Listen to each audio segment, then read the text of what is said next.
Hello and welcome to Just One More Watch. Welcome to yet another double unboxing video. Some weeks it rains watches here at Jolma Mansions and some weeks it simply pours watches here at Jolma Mansions, and this week they have been fairly pouring in. Obviously it depends how many I buy, and my AliExpress mid-year sale purchases have begun to arrive, including this big brown box that I managed to intercept my postie with the other day, which I hope contains 2 Escapement time watches that I bought last month. Now I also bought enough component parts to build 2 watches. They have arrived as well, but I realised I didn't order stems, so I've ordered stems and I'll probably be in a position to make that video later on this month. But today it's the Escapement times. Now I noticed when I bought these I paid $79 for one and $105 for the other one. They weren't actually on discount, and you know that when a brand doesn't feel the need to discount at all, especially not during one of Ali's big sales, they're probably doing all right for themselves. These Escapement time watches have got a lot of coverage and a lot of praise elsewhere on YouTube, so I'm definitely a bit late to this party. You've all been telling me how good they are. Are you right? Let's flip the camera and peel off some stickers. Alright, so I got them out of the big brown cardboard box, and inside I found this. Look at that.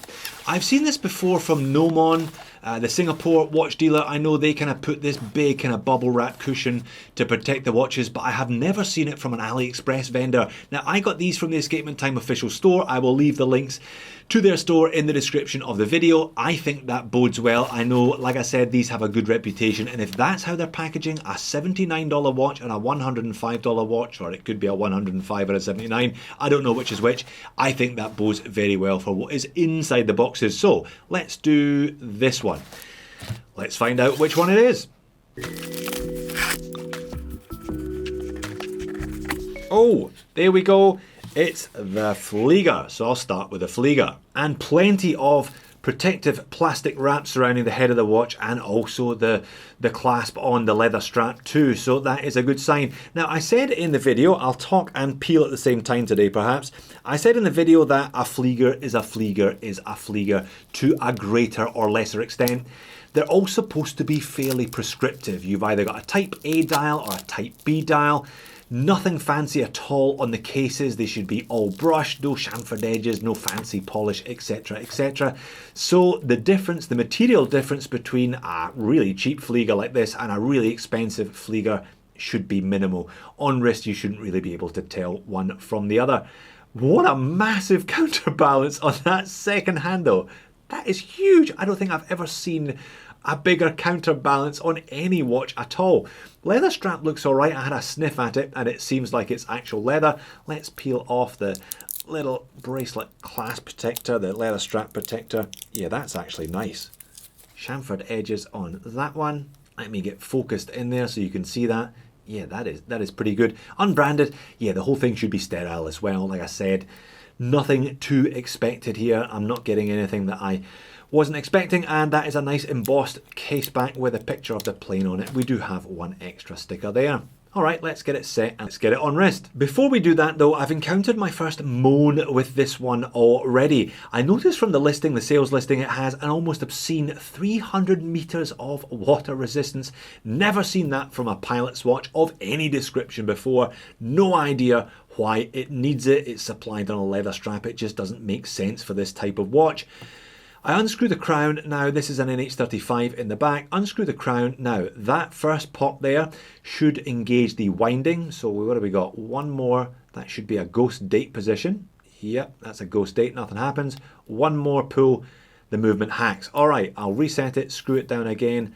Unscrew it to the first pop. All right, and this should be able to hand wind, but it stops. It's stuck. It kind of half engages with the crown tube. I suspect this stem has been cut a little bit short, or maybe that crown tube is just a little bit long in the first place, meaning you can't manually wind it for more than a couple of spins, and it kind of engages but doesn't really engage at the same time.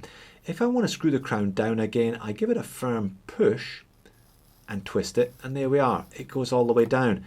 But when I'm trying to manually wind it, yeah, it ends up kind of half screwing itself, half threading itself.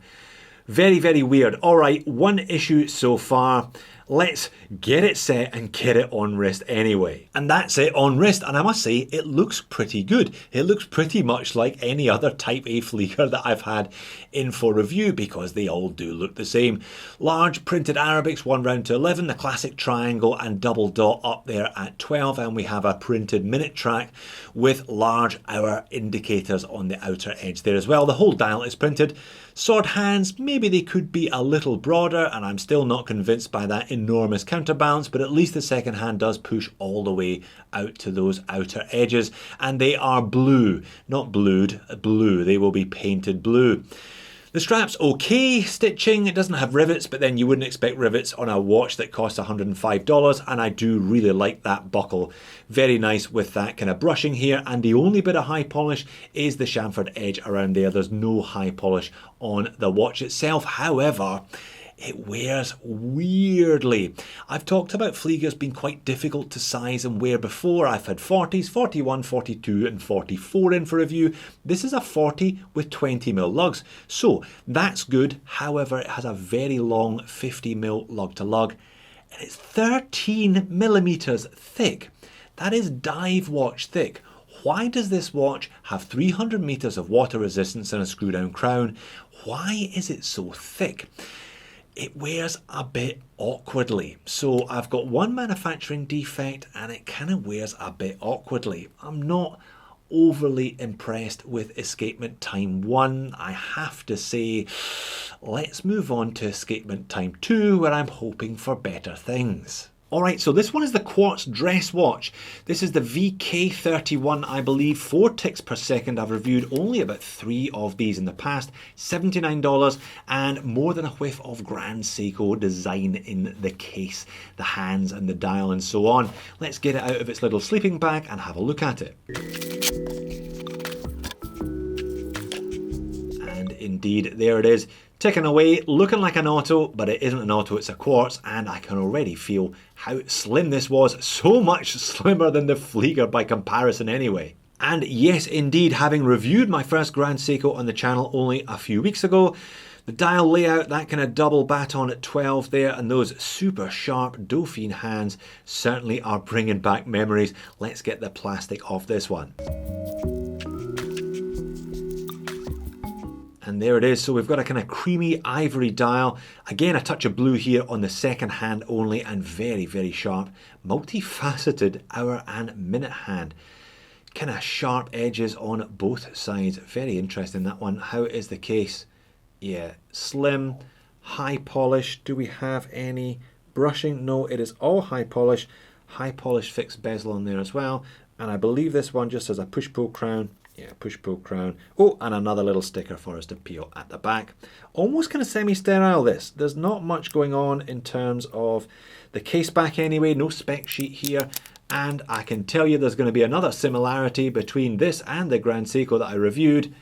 The strap is going to be rubbish. That looks like your cheap bottom of the rung, bottom rung of the ladder leather strap. Yeah, Time King, no thanks. I don't think that one is going to last the unboxing video. It is going to join the line of Vostoks where the standard supplied strap or bracelet didn't last the unboxing. Let me ditch that straight off, get it on something better, get it set and get it on wrist. That's more like it. The original fitted strap wasn't the worst thing in the world, but it was a bit thin, and I think that faux croc black leather is just the most boring choice in the world. I wish brands would move away from it. You don't necessarily expect anything different for your $79 though, I must admit. This one I think is going to be a bit of a strap monster with that kind of parchment cream dial and that little touch of blue on the second hand there, the blue second hand, meaning it opens up a whole bunch of blue 20mm lug width straps that I have had lurking around my strap box for literally years because I'm not really into blue dial watches.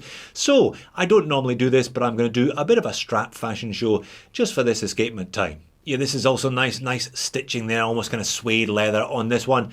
40-20, so 40mm diameter with 20mm lug width. It has a compact 46 lug to lug, but it's relatively flat on wrist, so it wears a little bigger than I was expecting it to, a little bigger than the 40-20 would suggest. Slim though, less than a centimetre thick, coming in at 9.7 on my calipers. I reckon long lugs there, it could cope with a purlon quite comfortably. Too blue? What do you reckon? I think it just about copes with it. Now this is a Ulit, this is a kind of top quality purlon. I think these are about $20, which is about as expensive as purlon gets. Again, it's been lurking in the box because I have had nothing to wear it with. Bit of texture. Too much texture. What do you think of this one? All the way from Scotland, it is a Harris tweed strap from Vario. I believe this was on their Eclipse model that they launched way back about 2 or 3 years ago. Yeah, maybe a little too much texture. One of my kind of go-to straps is this cross-stitched vintage Horween. I can see the brown tones picking out the ivory parchment of the dial. Not sure it goes well with the blue of the second hand though. Or how's about a nice fun and summery look with this kind of candy stripe one? The only pity is that it's the middle of winter here in Sydney at the moment. And yeah, something this elegant is definitely going to be able to cope with a mesh strap with a Milanese if you are that way inclined. Let's leave the obvious paradox of the escapement time and Quartz both featuring on the dial at the same time. Doesn't really look like a Quartz though, does it? And it doesn't look like a $79 watch either, I don't think. So 2 escapement times today. 1 hit and 1 miss. Like I said, I am probably the last person on the surface of the planet to pick up these 2 watches. If you have already bought one of these Fliegers and you think I'm mad or you think I'm right, leave me a comment either way. I just don't think they've got this one right. 300 meters of water resistance. Why? In a watch designed to spend most of its time above sea level rather than below sea level, and that makes it thick, that makes it ungainly. It's also quite heavy. It's 100 grams. It is twice the weight of the Quartz. That thing is a little cracker though. Very, very nice indeed. Super sharp dial and handset. I like that movement a lot. It'll tick very accurately for a couple of years. Complete strap monster and doesn't look like 80 bucks worth. That one is going to be seeing plenty of wrist time, I'm sure. So there you have it. Well done for making it all the way to the back end of the video. If you're interested in Fliegers, may I direct you to my Laco Aachen review, one of the best budget authentic German Fliegers, or the San Martin Conundrum from a couple of years ago. Excellent value if you're okay with Chinese made. Thanks for watching. I'll see you all soon.